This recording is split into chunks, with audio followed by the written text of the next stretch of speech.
The present text of the Quran is incomplete since much of it has disappeared. Abdullah ibn Umar reportedly said, "Let none of you say, I've got the whole of the Quran.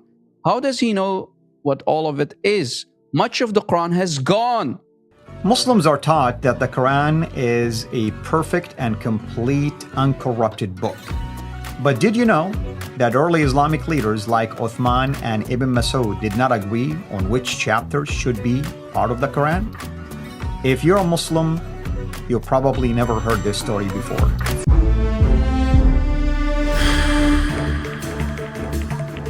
Welcome to Events and History, where we explore the origins, teachings, and historical development of Islam with a fact-based, analytical approach. For centuries, Muslims have been taught that the Quran is a perfectly preserved revelation, unchanged since the days of the supposed prophet Muhammad. Yet early Islamic records reveal that much of the Quran have been lost. In fact, several Hadiths talks about competing versions, disputed chapters, and political decisions that shape the Quran we know today. Among the earliest companions of Muhammad, none was more respected for his knowledge of the Quran than Abdullah ibn Masud, a man personally endorsed by the Prophet as an authority in its recitation. But according to both Islamic and historical sources, Ibn Masud's Quran did not contain the same chapters as the standardized version produced under Caliph Uthman, and it's different from the one they use today. What happened to Ibn Masud's version? Why was it rejected, and what does this reveal about the Quran's transmission? In this video, Al-Fadi and Rob Christian explore that forgotten history in depth. Let's watch the video. Today we're going to talk about the Quran according to Ibn Masud. And why is that important? Well, I mean, just on the surface, the Quran that we have in our hand today is allegedly 114 chapters. You'll be surprised to see now that when it came to Ibn Masud, his Quran did not really match the Quran that we have in our hands today. Why would that be important? Because Ibn Masud also is a big deal when it comes to how the Prophet endorsed him and the fact that he was one of the scribes of the Prophet and he has a huge following in his days. With me, of course, here, as always, to unpack all of that is our dear brother, Rob Christian. Rob, welcome back, brother. Thank you, dear brother. Let us talk about Ibn Masud and his own personal Quran. Ibn Masud actually did not think highly of today's Quran if the Muslims claim that that's the Quran of Zayd ibn Thabit.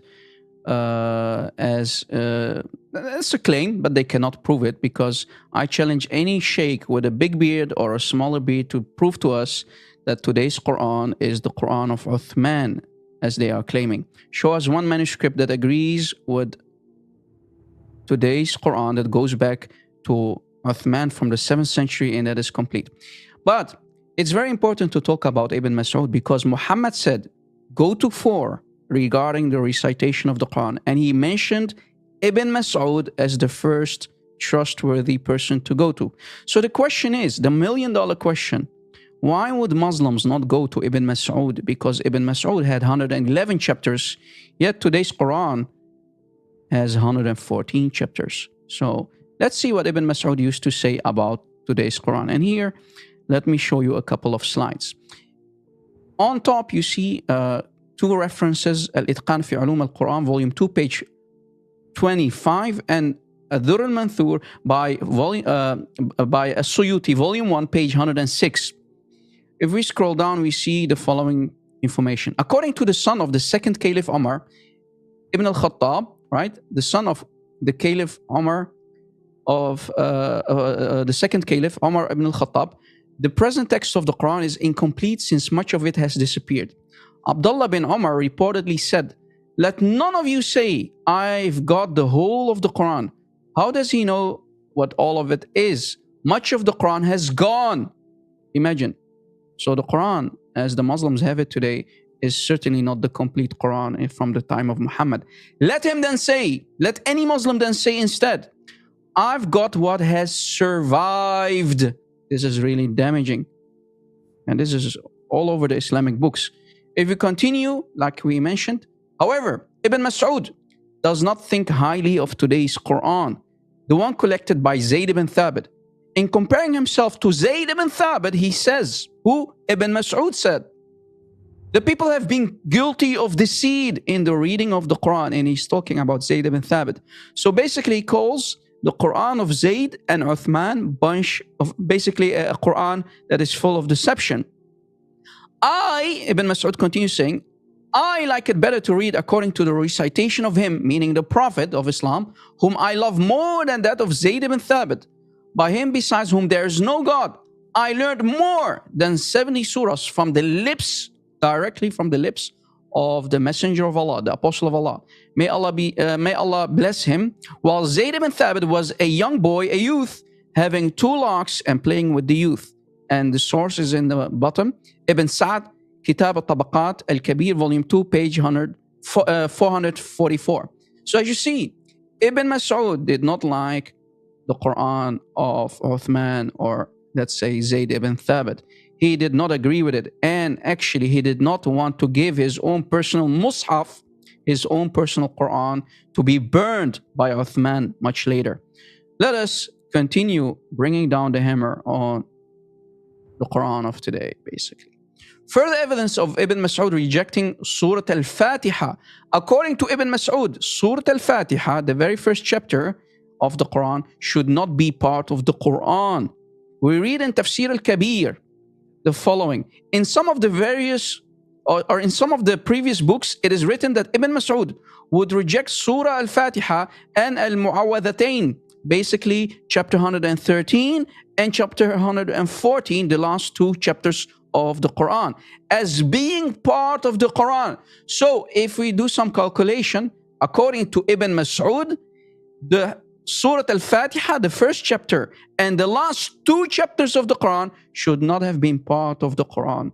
And the references are in the bottom. And look how many books are reporting this very story. Brother, do you want to add something on top of this? Yes, I want to add something that people will find very interesting. What my brother is saying, not only Ibn Masud had different number of chapters, but believe it or not, even in his own Quran, he has different ways of reading many of these passages. How do I know this? Well, his readings were collected among many other readings. And I'm going to have right here in front of me, there is a source that I recommend everybody to have. I think it's available also online these days. It's called Materials for the History of the Text of the Quran, the Old Codices. The Old Codices. Look what it says. The author or the editor, Arthur Jeffrey, this is what he says. He says, the Kitab al-Masahif of Ibn Abi Dawud, which is a very famous one, by the way. He adapted, basically, in this book that I'm reading the title from. He adapted from Kitab al-Masahif of Ibn Abi Dawud together with a collection of the variant readings from who? The codices of Ibn Masud, Ubay, Ali, Ibn Abbas, Anas, Abu Musa, and other early Quranic authorities which present a type of the text anterior, different to that of the canonical text of Uthman. You see what I mean? His own readings actually even differs than the Hafs reading that is in our hand right now. Exactly. That's truly damaging. And we continue reading that Al-Haythami in his book, very famous book in the Arab Muslim world. Al-Haythami records in Majma' al-Zawad wa Manba' al-Fawaid, volume 7, page 311, and hadith number 11,562. And the reference you can find in the bottom of the screen. Abdurrahman bin Yazid said, Abdullah, meaning Abdullah ibn Masud, used to erase Al-Mu'awwadhatayn, meaning chapter 113 of the Quran and chapter 114 of today's Quran from his own personal copies of the Quran. And he used to say, and this is damaging, it's not part of the book of Allah. Wow. And this is the #1 guy that Muhammad said, that's right, go to him regarding the recitation of the Quran. That's right. I mean, here is the funny part about this, by the way. Do you know that Muslims will tell you the reason why there is another another scribe, Ubay, that we mentioned his name, Ubay ibn Ka'b. He has 116 actually, right? So Muslims will say, no, no, no, no. The last two chapters of Ubay are not considered really chapters. They're just basically prayers and meditations. Really? Well, that's exactly what Ibn Masud was saying about the chapter 112 and 113. I should say 113 and 114. So what's the difference? Exactly. This is damaging. And here is more to make it complete. We find more information and let us read it. The narrator in this hadith is Abdullah ibn Abbas from Shu'aib al-Arnaut saying, which of the two readings was the last? So which of the two readings was the last reading that the Quraysh, that the Sahaba and even Muhammad used to read before his death? Which of the two readings was the last? The reading of Abdullah ibn Masud or the reading of Zayd ibn Thabit, as the Muslims claim today, is the Qur'an of today? We said the recitation of Zayd. He said, no, that's wrong. The Messenger of Allah used to present the Qur'an to Jibreel, the angel Jibreel supposedly, once every year. And when he was in the year in which he died, so in the final year, in the last year that Muhammad would die, it was presented to him twice.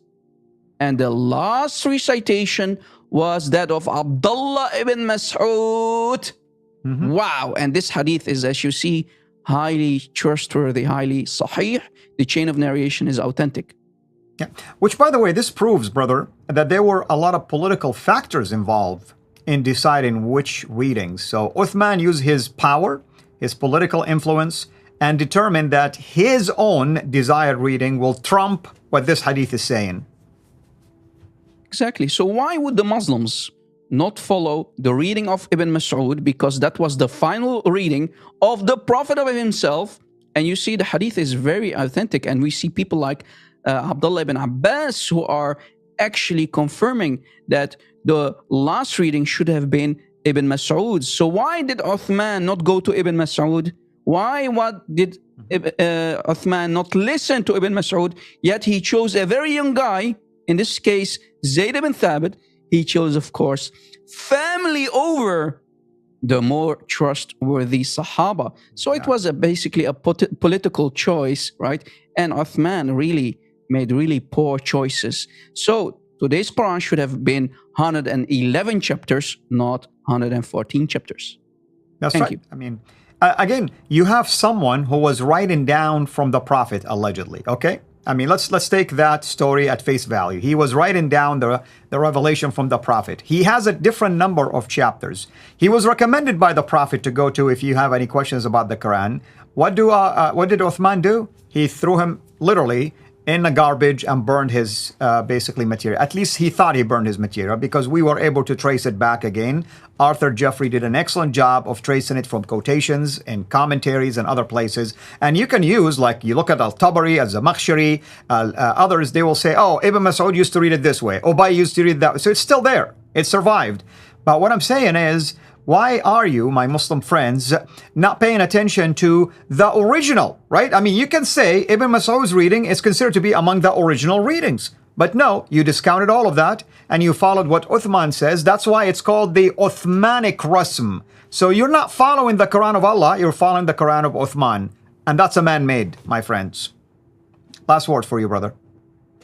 Yeah, we will continue bringing more proof that the Quran is highly corrupted in the next videos. Thank you and God bless. God bless you too, brother, and God bless you, our viewers. Until next episode, have a blessed day.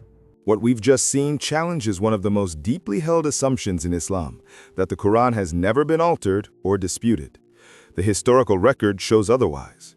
Ibn Masud, one of Muhammad's closest companions and a master of Quranic recitation, held to a text with only 111 chapters, rejecting portions now found in every printed Quran. His disagreement with Uthman's standardized version wasn't minor, it was foundational, revealing that even among the Prophet's earliest followers, there was no single, universally accepted Quran. Yet, over time, political authorities silenced dissenting voices and erased competing manuscripts, leaving only one official text. The story of Ibn Masud reminds us that history is often written by the victors, not necessarily by those closest to the truth. Muslims often accuse Christians and Jews of having corrupted books, but it's actually their own book that is corrupted. And they try to cover their shame by accusing others of what they are guilty of. How badly it has backfired for them in this 21st century internet age. Thank you for watching. Like and share this video so others can see it. Don't forget to subscribe and turn on notifications for more Islamic history content. Stay with us, we'll get to the root of this and find out what the standard Islamic narrative on the Islamic Awareness website is hiding regarding the origin of Islam. Jesus is Lord.